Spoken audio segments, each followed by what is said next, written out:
Job 39. Knowest thou the time when the wild goats of the rock bring forth? Or canst thou mark when the hinds do calve? Canst thou number the months that they fulfill? Or knowest thou the time when they bring forth? They bow themselves, they bring forth their young. They cast out their pains. Their young ones become strong. They grow up in the open field. They go forth and return not again. Who hath sent out the wild ass free? Or who hath loosed the bonds of the swift ass? Whose home I have made the wilderness, and the salt land his dwelling place. He scorneth the tumult of the city, neither heareth he the shoutings of the driver.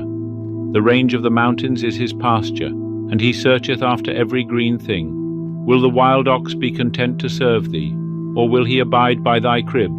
Canst thou bind the wild ox with his band in the furrow, or will he harrow the valleys after thee? Wilt thou trust him, because his strength is great? Or wilt thou leave to him thy labor?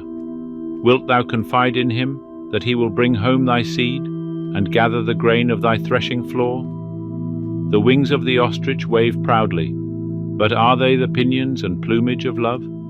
For she leaveth her eggs on the earth, and warmeth them in the dust, and forgetteth that the foot may crush them, or that the wild beast may trample them. She dealeth hardly with her young ones, as if they were not hers.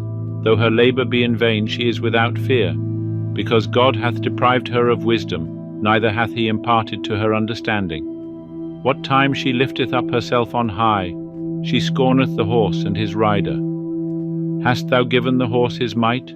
Hast thou clothed his neck with the quivering mane? Hast thou made him to leap as a locust? The glory of his snorting is terrible.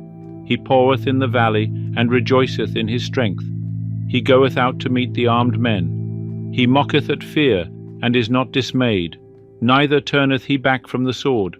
The quiver rattleth against him, the flashing spear and the javelin. He swalloweth the ground with fierceness and rage. Neither believeth he that it is the voice of the trumpet. As oft as the trumpet soundeth, he saith, Aha! And he smelleth the battle afar off, the thunder of the captains and the shouting. Is it by thy wisdom that the hawk soareth, and stretcheth her wings toward the south? Is it at thy command that the eagle mounteth up, and maketh her nest on high? On the cliff she dwelleth, and maketh her home, upon the point of the cliff and the stronghold. From thence she spieth out the prey. Her eyes behold it afar off. Her young ones also suck up blood, and where the slain are, there is she.